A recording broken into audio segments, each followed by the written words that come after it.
Tudo bom com você, meu querido James Bem, Onig? bem. Cena internacional. Vamos começar, Onig, com a Suécia, que acaba de entrar para a OTAN. Hum, Isso foi já, o processo burocrático foi todo complementado. Eu estava lembrando, quando eu vi essa notícia da Suécia na OTAN, que a Suécia é que fabrica os Gripen, né? E tem um acordo com o Brasil, né? O Brasil já está fabricando os Gripen aqui, se não me engano, né? No exato. Brasil. Quais são as consequências disso? Eu sei que o clima ali esquentou um pouco, né? Com a Rússia, com a Suécia entrando na OTAN. James Onig, no 11 Sim, News. encontre. Primeiro, um grande bom dia ou boa tarde para quem já almoçou, né, que está assistindo a gente. Mas, efetivamente, Conde, o que nós estamos assistindo hoje é mais um passo nesse grande xadrez geopolítico da Eurásia. Porque se a Ucrânia representa uma pedra no sapato da Rússia, na região mais do Mar Negro, mais meridional, a gente tem que lembrar que o Mar Báltico também é um lugar importante para os russos, porque é um outro ponto de saída da Marinha Russa, de escoamento de produtos russos. E você criar ali uma aliança com países muito fortes da região, já que não são tantos, a Suécia é um dos mais fortes, ela então entrando nesta aliança, ela promove mais uma barreira para um possível bloqueio maior da Rússia. Porque, e aqui me permita adiantar um pouquinho a nossa pauta num detalhe. O Conde, a fala do Macron ontem parece uma teoria, aquelas conspiratórias, que a Rússia vai dominar 10 países, que os russos vêm vindo. De novo a Europa em crise, usa do temor, do discurso antirrusso, baseado em fatos antigos, porque eles evocam uma imagem de uma Rússia comunista, de uma Rússia que foi bolchevique, uma Rússia que dominou o mundo, dividiu o mundo. Então, com esse tipo de linguajar que o Macron está usando, ele coloca em pânico toda a Europa e diz que nós vamos ter que fazer alguma coisa. Então, foram duas notícias seguidas, deixando clara a posição do Ocidente da OTAN em relação à Rússia. A Suécia aceita na OTAN, com o voto da Hungria, que faltava, porque a Hungria não é tão brigada assim com a Rússia, então teve que convencer a Hungria, entenda-se, né? Entrou dinheiro para a Hungria. E agora a Hungria e a Finlândia, também fazendo parte da OTAN, surge mais um problema geopolítico e geoestratégico para o Putin na região do Mar Báltico. Com a questão da Ucrânia ficando cada vez mais séria, a gente percebe então que o Macron teve a manha de elevar o discurso e dizer que, se for necessário, vai mandar tropas. Por isso que eu acho, Conde, que a coisa virou uma coisa incontrolável para o lado do Ocidente. Eles estão acusando golpe, sabe? Eles estão acusando golpe, sentiram, e estão chutando para tudo quanto é lado. Mas espera aí que eu estou pesquisando aqui o Macron agora também, quer dizer, os líderes ocidentais rebateram o Macron, né? Creio que sejam ali outros chefes de Estado da Europa e negaram o envio de tropas para a Ucrânia, porque o Macron estava dizendo justamente isso. O Macron está querendo esquentar o conflito, né? Parece isso. Qual o interesse do Macron? Será que o Macron está tentando falar pro domesticamente também? Porque ele está em baixa lá, né? Gênio Conde, gênio Conde. É isso. É exatamente isso que eu entendi. É pegar o voto que resta da direita piradona, daquela direita francesa nacionalista, daquela direita francesa anti-imigração, anti-mundo oriental, e fazer com que isso se transforme numa bandeira eleitoral. Porque sair falando isso, num momento onde as tensões estão grandes, onde todo mundo está tentando uma alternativa para a guerra russo-ucraniana, na base da conversação e até mesmo congelamento do conflito, ele tentar colocar essa lenha na fogueira nesse exato momento vai contra, inclusive, o que os líderes europeus têm dito. Tanto é que a OTAN descarta o envio de tropas, porque eles sabem muito bem que já investiram muito na Ucrânia. Eles descartam isso.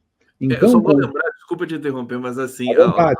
a matéria que a Globo pró-Ocidente, né? Que fica uma coisa até realmente nojenta, né?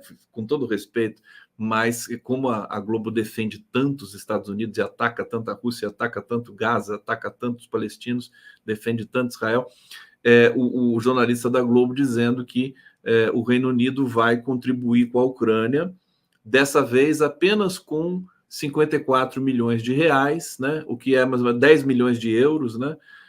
Que é uma quantidade assim pífia, porque ele diz que os países europeus agora têm problemas domésticos e não podem mais contribuir com a Ucrânia como estava sendo antes. Quer dizer, é desculpa também. Exatamente, quer dizer, eles estão tirando o time de campo e o Macron desesperado, talvez por questões internas, eu concordo contigo, essa é uma das explicações que eu mais acredito.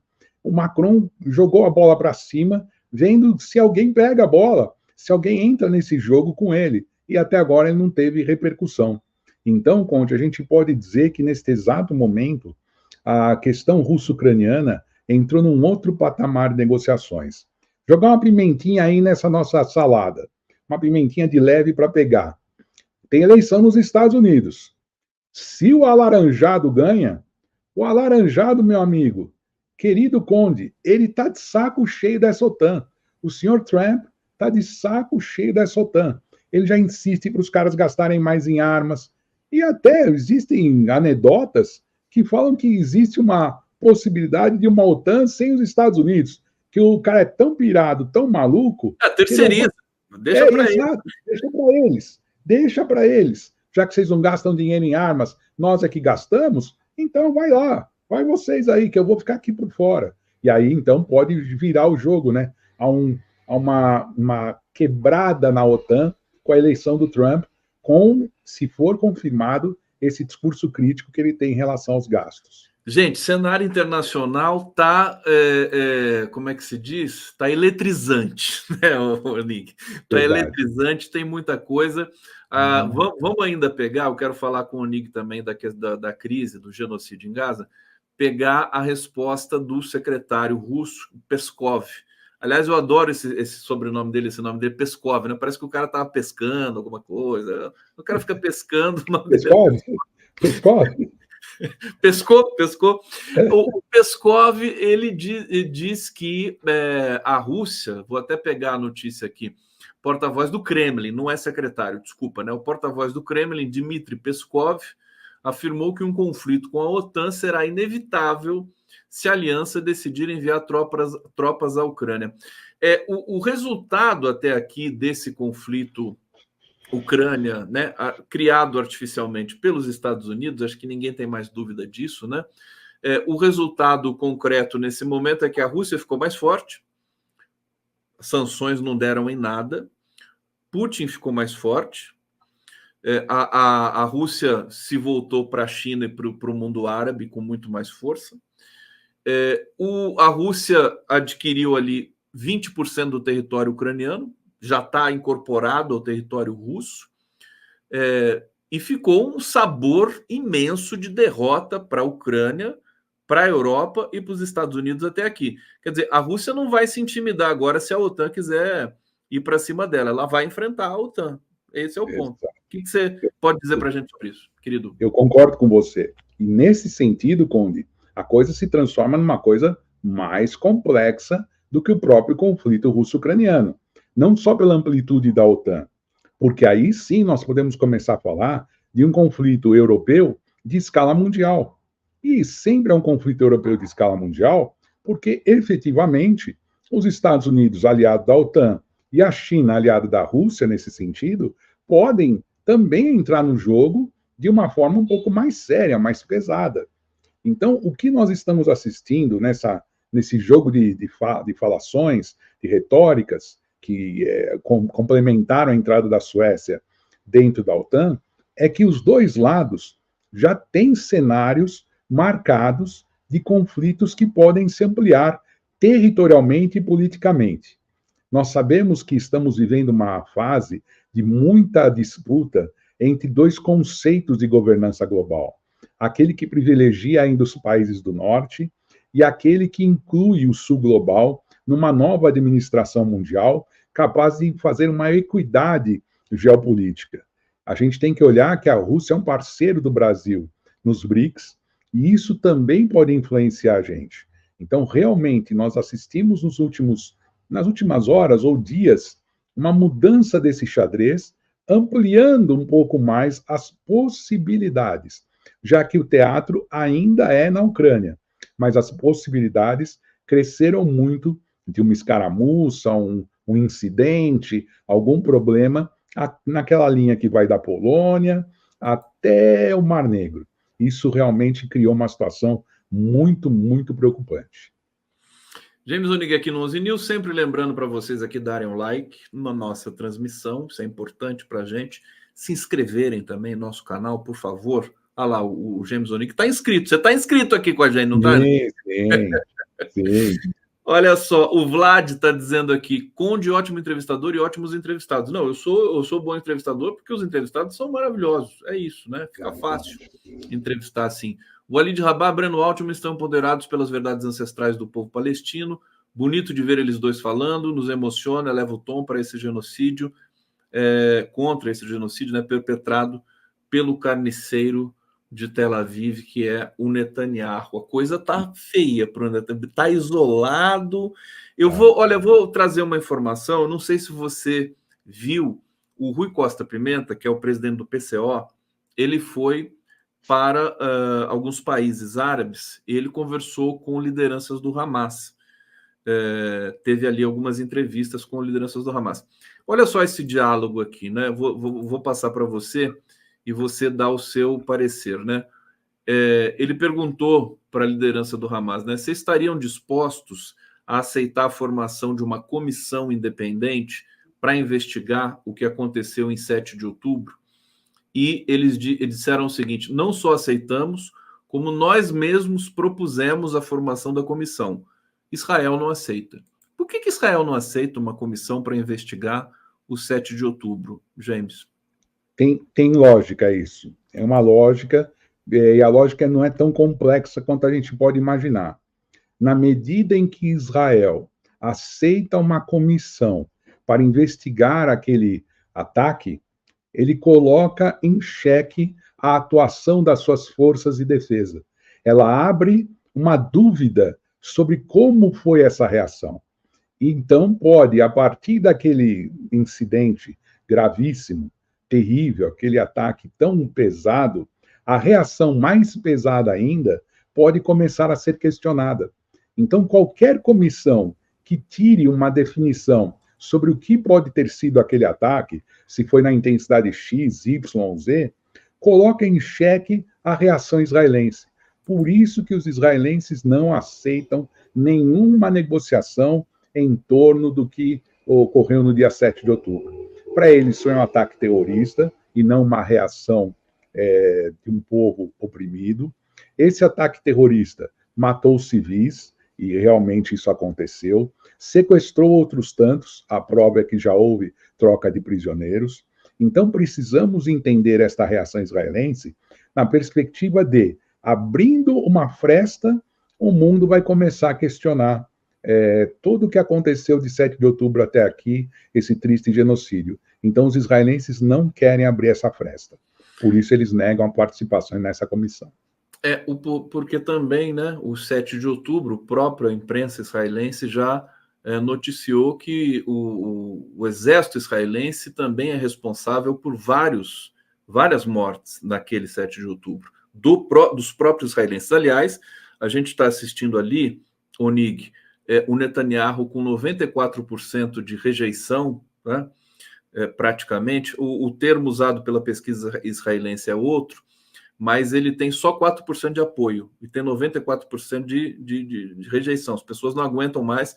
Os israelenses estão se insurgindo contra o Netanyahu e estão apanhando da polícia, estão sendo presos pela polícia do Netanyahu. Eu, conversando com o Zé Arbex, nosso amigo em comum, ele disse, Israel está à beira de uma guerra civil, se já não estiver em guerra civil. Então, se terminar amanhã, por algum milagre, né, esse genocídio em Gaza, Israel entra em guerra civil. Comenta para a gente essa situação delicada. Muito bem falado, Conde. Eu acho que o que entrou em jogo agora, e aí eu vou ser bastante ácido, Conde, é o mito da democracia israelense.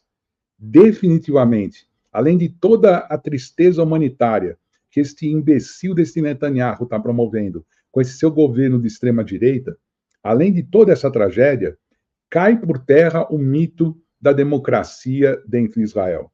Essa democracia que tanto era falada com um modelo ocidental, onde havia pluralidade, onde havia possibilidade, se circunscrevia ao pluripartidarismo, se circunscrevia à liberdade religiosa, ao mesmo tempo adotando cânones ocidentais, mas, na verdade, esse tipo de democracia, que é importante para a população, que também é importante para a convivência entre os diferentes, ela nada mais é do que uma arma utilizada por Israel para promover a sua doutrina de segurança nacional e, através dela, oprimir o povo palestino já há décadas, como todos nós conhecemos. Sabemos muito bem que esse mito da democracia israelense também caiu com esta malfadada operação comandada por Netanyahu.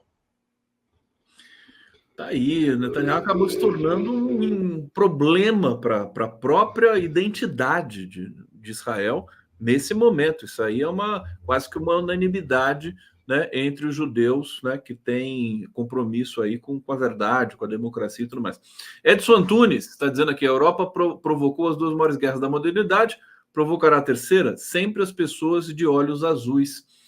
É terrível, né? É aquela coisa, a gente está passando por um momento delicado, os países europeus estão em crise econômica, também em crise política, né? A questão da imigração e tudo mais, extrema-direita crescendo na Europa, né? Nós estamos aqui no Brasil, nós temos nossos problemas, mas eu diria que eu não queria estar na Europa nesse momento. Eu concordo, Conde.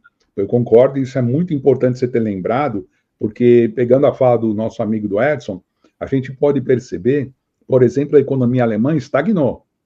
Isso, para os alemães eleitores, isso já é um sinal de tragédia. É uma economia que vinha crescendo, pujante, a máquina propulsora da Europa, como todo mundo falava, mas o que está chamando a atenção para essa crise é também uma discrepância enorme, cada vez maior, dos salários em todo o continente europeu, que estão arrochados, que há um desemprego estrutural também, que existem problemas de precarização e que isso está colocando em xeque a economia. A roda da Europa não está girando porque a base salarial da Europa está sofrendo problemas, seja de arroxo, seja de retirada de benefícios ou até mesmo a precarização do trabalho. Então, tudo isso está piorando a situação. E as lideranças europeias, não bastasse...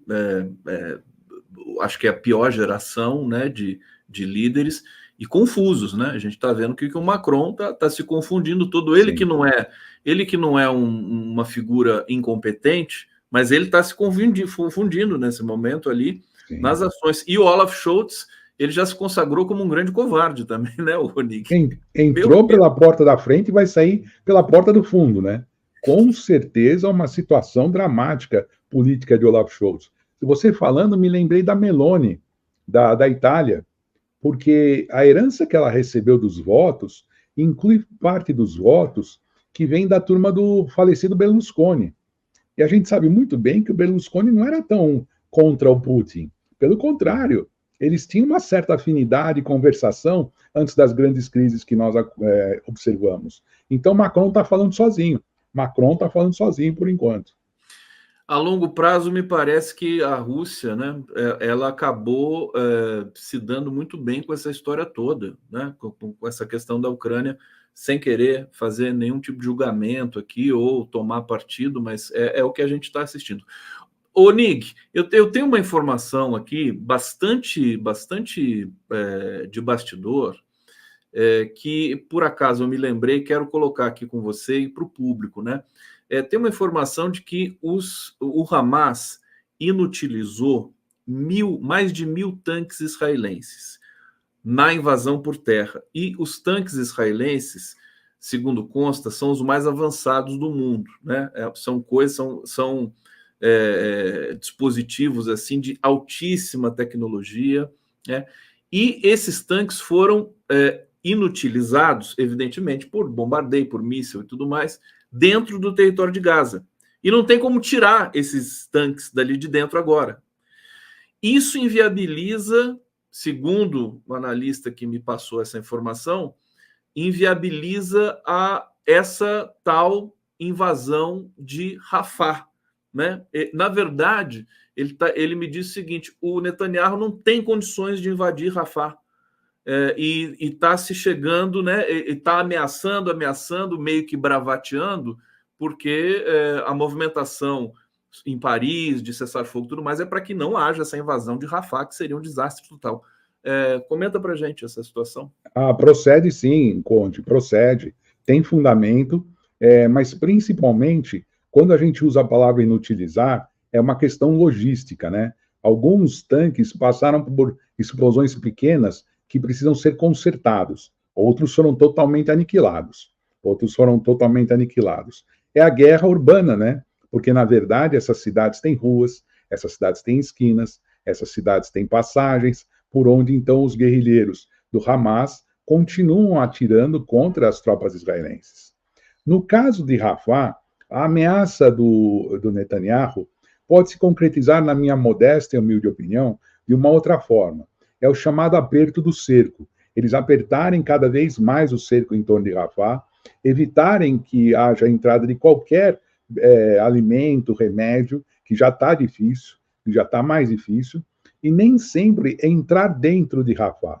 Então, quando a ofensiva para entrar nessa região, ela pode ser feita por tropas terrestres.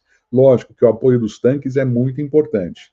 Lembro também, Conde, que o exército israelense, sim, tem alta tecnologia e tem muitas outras armas que podem ser utilizadas. Mas a notícia procede, eu concordo com o analista, de que realmente isso dificulta muito a ação de Israel exatamente dentro de Rafah.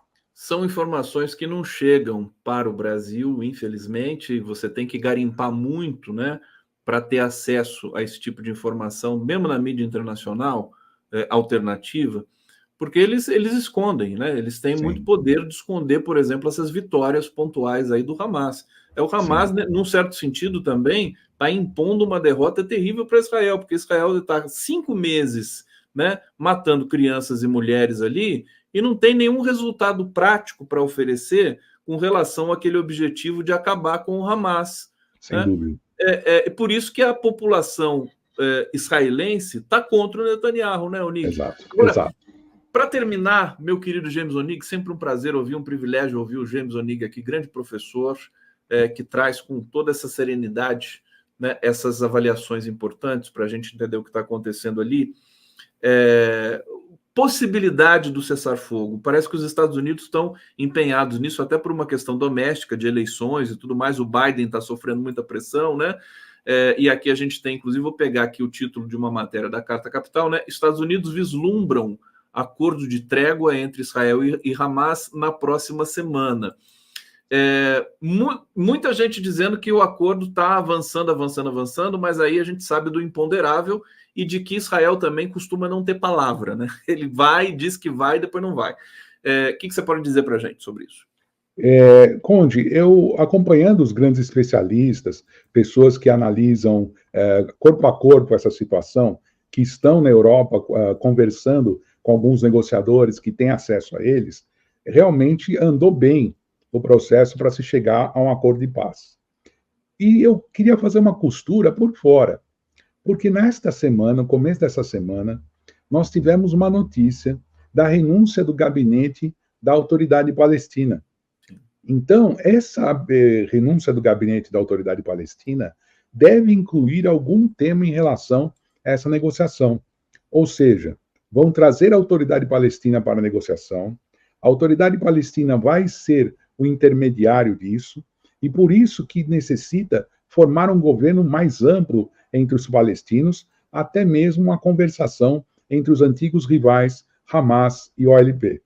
Então, a partir daí, eu comecei a ter uma visão um pouco menos negativa, mais otimista, de que pode sim sair um acordo de paz, incluindo a Autoridade Palestina, para legitimar esse acordo e encaminhar definitivamente a formação de um Estado Nacional Palestino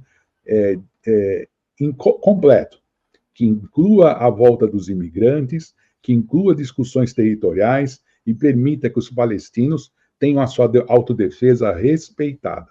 Então, eu concordo nesse sentido. O problema é como lidar com Israel, que não cumpre, costuma não cumprir acordos, né? Pode então, voltar atrás. É um problema, né? Se você consegue construir um acordo desse, mas daí vai passar 2, 3 anos e Israel vai de novo para cima, né, dos palestinos. Precisa ter uma concertação, acho que mais forte internacional, com participação da China, de Rússia e tudo mais, Concordo. né? O NIG do Brasil, é claro, que se tornou uma liderança aí inconteste, né, na cena internacional. Sem dúvida. James Onig, público maravilhoso aqui do 11 News, muito obrigado pelo carinho, pela presença, pelo engajamento. Deem um like na transmissão, inscrevam-se no canal, continuem com a nossa programação. Temos muita coisa para vocês aqui dentro da TVT, dentro do Coletivo do Conde. Onig, excelente semana para você. Semana que vem. Você também, amigão. De novo. Obrigado. Tchau, gente. Muito obrigado.